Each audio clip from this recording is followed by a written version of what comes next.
Hi everyone, it's me DP Shamim. Welcome all to Shamim's Language House. Shamim's Language Houseന്റെ മറ്റൊരു spoken Hindi എപ്പിസോഡിലേക്ക് എല്ലാവർക്കും ഹാർദവമായ സ്വാഗതം.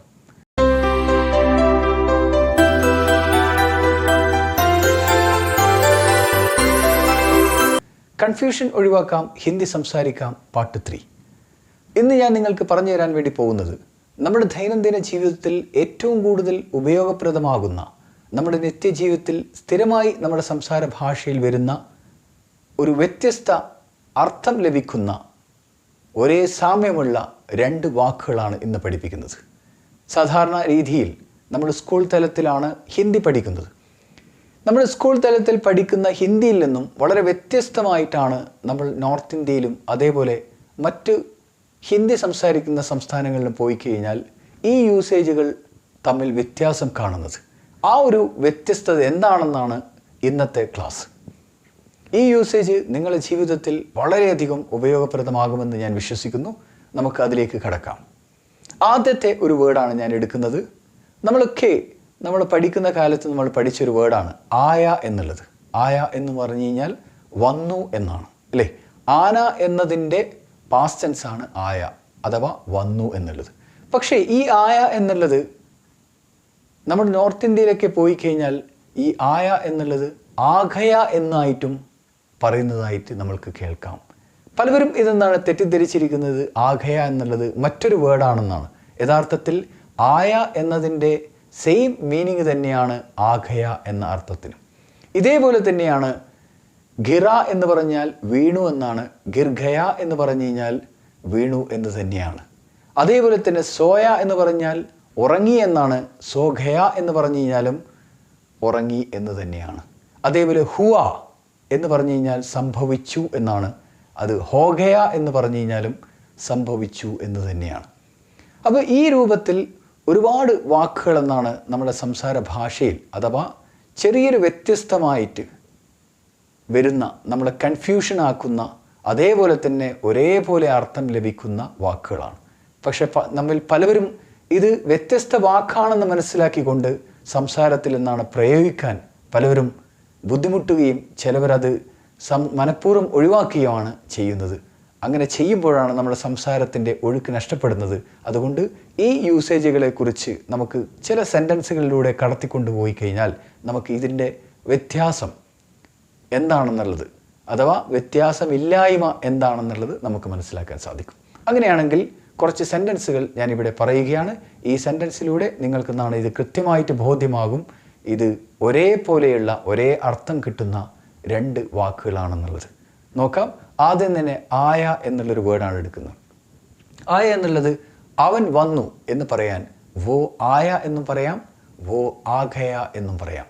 അതേപോലെ തന്നെ സോയ എന്ന് പറഞ്ഞു കഴിഞ്ഞാൽ ഉറങ്ങി എന്നാണ്, സോഘയ എന്ന് പറയുന്നതും ഉറങ്ങി തന്നെയാണ്. അങ്ങനെയാണെങ്കിൽ ബച്ച സോയ എന്ന് പറയും, കുട്ടി ഉറങ്ങി എന്ന് പറയാൻ ബച്ച സോഘയ എന്നുമെന്നാണ് നമുക്ക് പറയാം, ഉറങ്ങി എന്ന് പറയാൻ. അതേപോലെ പിയ എന്ന് പറഞ്ഞു കഴിഞ്ഞാൽ കുടിച്ചു എന്നാണ്, പി ഗയ എന്ന് പറഞ്ഞു കഴിഞ്ഞാൽ കുടിച്ചു എന്ന് തന്നെയാണ്. അപ്പം വെള്ളം മുഴുവൻ കുടിച്ചു എന്ന് പറയാൻ പാനി പൂര പിയ എന്നും പറയാം, പാനി പൂര പി ഗയ എന്നും പറയാം. അതേപോലെ തന്നെ ചല ചല ഗയ, ചല എന്ന് പറഞ്ഞു കഴിഞ്ഞാൽ പോയി, ചലാഘയ എന്ന് പറഞ്ഞു കഴിഞ്ഞാലും പോയി എന്നാണ്. അപ്പോൾ രാഹുൽ ഗർസെ ചല എന്ന് പറഞ്ഞാൽ രാഹുൽ വീട്ടിൽ നിന്നും പോയി എന്നാണ്. രാഹുൽ ഗർസെ ചലാഘയ എന്ന് പറഞ്ഞു കഴിഞ്ഞാലും രാഹുൽ വീട്ടിൽ നിന്ന് പോയി എന്ന് തന്നെയാണ്. അപ്പം 2 വാക്കുകളാണ്, 2 വ്യത്യസ്തമായ വാക്കുകൾ, പക്ഷേ സെയിം മീനിങ് തന്നെയാണ്. അപ്പം നമ്മളൊക്കെ പഠിക്കുന്ന കാലത്ത് പഠിച്ചതിൽ നിന്നും ചെറിയൊരു വ്യത്യസ്തമായി വരുന്നത് കൊണ്ട് നമ്മൾ എപ്പോഴും ഇത് കൺഫ്യൂഷൻ ആക്കിക്കൊണ്ടേയിരിക്കും. എസ്പെഷ്യലി നോർത്ത് ഇന്ത്യ പോലെയുള്ള ഹിന്ദി സംസാരിക്കുന്ന സ്ഥലത്ത് പോയി കഴിഞ്ഞാലാണ് നമ്മൾ ഇത്തരം വാക്കുകൾ നമ്മൾ പഠിച്ചതിൽ നിന്നും വളരെ വ്യത്യസ്തമായിട്ട് വരുന്ന ഈ വാക്കുകൾ ഉപയോഗിച്ച് നമ്മൾ സാധാരണ പഠിച്ച വാക്കുകൾ ശീലിച്ചത് കൊണ്ട് ഈ ഒരു വാക്ക് കേൾക്കുമ്പോൾ അതെങ്ങനെ ഉപയോഗിക്കും നമ്മുടെ സംസാരത്തിൽ എന്ന് ഭയപ്പെട്ട് പലവരും സംസാരിക്കാത്ത ഒരവസ്ഥ വരുന്നുണ്ട്. അത് ഇനി നിങ്ങൾക്കെന്നാണ് പൂർണ്ണമായിട്ടും നിങ്ങളുടെ മനസ്സിൽ നിന്ന് ഒഴിവാക്കാം. വളരെ ഫ്രീ ആയിട്ടെന്നാണ് ഈ 2 യൂസേജിൽ ഏതെങ്കിലും ഒന്നാണ് നിങ്ങൾക്ക് ഉപയോഗിക്കാവുന്നതാണ്. അപ്പോൾ കേൾക്കുമ്പോഴെന്നാണ് ഇത്തരം യൂസേജ് വരുമ്പോൾ നമ്മളൊരിക്കലും അവിടെ ഭയപ്പെടേണ്ട ആവശ്യമില്ല. വളരെ കൃത്യമായിട്ട് സെയിം അവരെന്ത് പറയുന്നോ അതിനനുസരിച്ച് ഇതേ ലെവൽ തന്നെ നമുക്ക് എന്താണ് മറുപടി കൊടുക്കാൻ സാധിക്കും എന്നുള്ളതാണ് ഈ യൂസേജിലൂടെ നിങ്ങൾക്ക് മനസ്സിലാക്കാൻ പറ്റുന്നത്. അതുകൊണ്ട് ഞാൻ കുറച്ച് സെൻറ്റൻസും കൂടി പറഞ്ഞുകൊണ്ട് നിങ്ങളെ ഇതിൻ്റെ 2 വശങ്ങളും മനസ്സിലാക്കി തരാൻ ശ്രമിക്കുകയാണ്. അടുത്തത് ഹോഗയ. ഹോഗയ എന്ന് പറഞ്ഞു കഴിഞ്ഞാൽ സംഭവിച്ചു എന്നാണ്. ഹുവ എന്ന് പറഞ്ഞു കഴിഞ്ഞാലും സംഭവിച്ചു എന്നാണ്. നമ്മളൊക്കെ പഠിച്ചത് എന്നാണ് ഹുവ എന്നുള്ള രൂപത്തിലാണ്.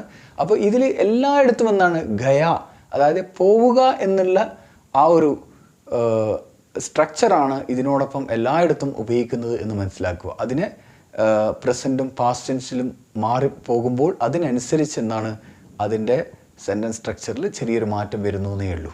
അപ്പോൾ ഇവിടെ നമ്മൾ മനസ്സിലാക്കുക, നമ്മൾ പറഞ്ഞത് ഹുവ സംഭവിച്ചു, അതേപോലെ ഹോഗയ എന്നുള്ളതും സംഭവിച്ചു. ഐസ ഹുവ എന്ന് പറഞ്ഞു കഴിഞ്ഞാൽ അതങ്ങനെ സംഭവിച്ചു. ഐസ ഹോഗയ എന്ന് പറഞ്ഞു കഴിഞ്ഞാൽ അങ്ങനെ സംഭവിച്ചു എന്ന് തന്നെയാണ്. അതേപോലെ നിക്ല. നിക്ല എന്ന് പറഞ്ഞു കഴിഞ്ഞാൽ വിട്ടു, പുറപ്പെട്ടു എന്നൊക്കെ പറയാം. നിക്കൽ ഖയ എന്ന് പറഞ്ഞു കഴിഞ്ഞാലും പുറപ്പെട്ടു എന്ന് ഞാൻ. അപ്പോൾ ഞാൻ ഓഫീസിൽ നിന്നും ഇറങ്ങി എന്ന് പറയാൻ എന്താണ് മേ ഓഫീസേ നിക്ല, മേ ഓഫീസേ നിക്കൽ ഖയ എന്നും പറയാം. അപ്പോൾ ഇവിടെ ഗിറ എന്ന് പറഞ്ഞാൽ വീണു എന്നാണ്. ഗിർഖയ എന്ന് പറഞ്ഞു കഴിഞ്ഞാൽ വീണു എന്ന് തന്നെയാണ്. അപ്പോൾ അവിടെ നിന്നും വീണു എന്ന് പറയാൻ എങ്ങനെയാണ്? വഹാസെ ഗിറ, വഹാസെ ഗിർഖയ എന്നാണ് നമുക്ക് പറയാം. ഉഠ, അതേപോലെ ഉഡ്ഖയ. ഉഠ എഴുന്നേറ്റു, ഉഡ്ഖയ എന്നുള്ളതും എഴുന്നേറ്റു എന്ന് തന്നെയാണ്. അപ്പോൾ കുട്ടി എഴുന്നേറ്റു എന്ന് പറയാൻ എന്താണ്? ബച്ച ഉഠ, ബച്ച ഉഡ്ഖയ എന്ന് പറയാം. അതേപോലെ ബൈഠ, ബൈഠ് ഗയ. ബൈഠ എന്ന് പറഞ്ഞാൽ ഇരുന്നു, ബൈഠ് ഗയ എന്ന് പറഞ്ഞാൽ ഇരുന്നു തന്നെയാണ്. അപ്പോൾ അവൻ അവിടെ ഇരുന്നു എന്ന് പറയാൻ വോ ഉദർ ബൈഠ എന്ന് പറയാം, വോ ഉദർ ബൈഠ് ഗയ എന്നും പറയാം. അതേപോലെ തന്നെ റോയ എന്ന് പറഞ്ഞാൽ കരഞ്ഞു എന്നാണ്. അപ്പോൾ റോ ഗയ എന്ന് പറഞ്ഞു കഴിഞ്ഞാലും കരഞ്ഞു എന്ന് തന്നെയാണ് പറയാം. അപ്പോൾ അത് കേട്ടിട്ട് ഞാൻ കരഞ്ഞു എന്ന് പറയാൻ വോ സുൻകർ മേ റോയ, വോ സുൻകർ മേ റോ ഗയ എന്നും പറയും. അതേപോലെ തന്നെ മില എന്ന് പറഞ്ഞാൽ കിട്ടി എന്നാണ്. മിൽഖയ എന്ന് പറഞ്ഞാലും കിട്ടി എന്നാണ്. എനിക്കത് ലഭിച്ചു എന്ന് പറയാൻ വേണ്ടിയിട്ടാണ് മുജെ വോ മില, മുജെ വോ മിൽഖയ എന്നും പറയും. അതേപോലെ തന്നെ മറ്റൊരു സെൻറ്റൻസ് ആണ് കരൂങ്ക, അതേപോലെ തന്നെ കർലൂങ്ക. കരൂങ്ക, കർലൂങ്ക എന്ന് പറയുമ്പോൾ രണ്ടും വളരെ വ്യത്യസ്തമായിട്ട് നമുക്ക് തോന്നാം. പക്ഷേ എന്താണ് കരൂങ്കിയും കർലൂങ്കിയും എന്നാണ് ഒരേ വാക്കുകളാണ്, ഒരേ അർത്ഥമാണ് ലഭിക്കുന്നത് എന്ന് മനസ്സിലാക്കുക. അപ്പോൾ ചിലവരെന്താണ് മേ വോ കാം കരൂങ്ക എന്ന് പറയും. ഇതാണ് നമ്മൾ പഠിച്ചത് നമ്മുടെ സ്കൂൾ തലത്തിലൊക്കെ. അത് എന്തും പറയാം, മേ വോ കാം കർലൂങ്ക എന്നും നമുക്ക് പറയാം. ഓക്കെ. അതേപോലെ തന്നെ ദേദൂം ദേദൂങ്ക എന്ന് പറഞ്ഞ തരും എന്നുള്ള അർത്ഥമാണ് അവിടെ കിട്ടുന്നത്.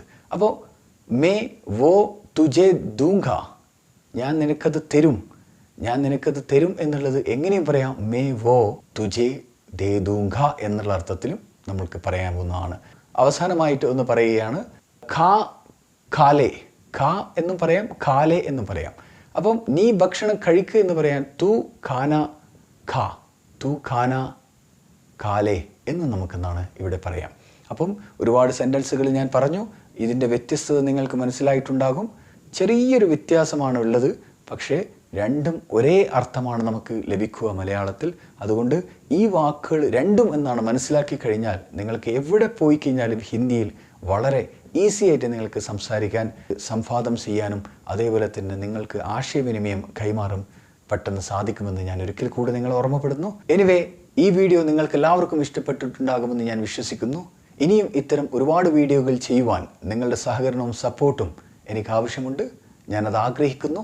അതേപോലെ തന്നെ നിങ്ങളുടെ അഭിപ്രായങ്ങളും സംശയങ്ങളും കമൻ്റായിട്ട് ചെയ്തു കഴിഞ്ഞാൽ ഞാൻ നിങ്ങൾക്ക് മറുപടി നൽകുന്നതായിരിക്കും. കൂടാതെ ഇംഗ്ലീഷ്, ഹിന്ദി, അറബി എന്നീ 3 ഭാഷകളുമായി ബന്ധപ്പെട്ട എന്ത് സംശയങ്ങൾക്കും എന്നെ വാട്സപ്പ് ചെയ്യാവുന്നതാണ്. എൻ്റെ WhatsApp number 9207713666. Thank you very much for listening this video and all the best.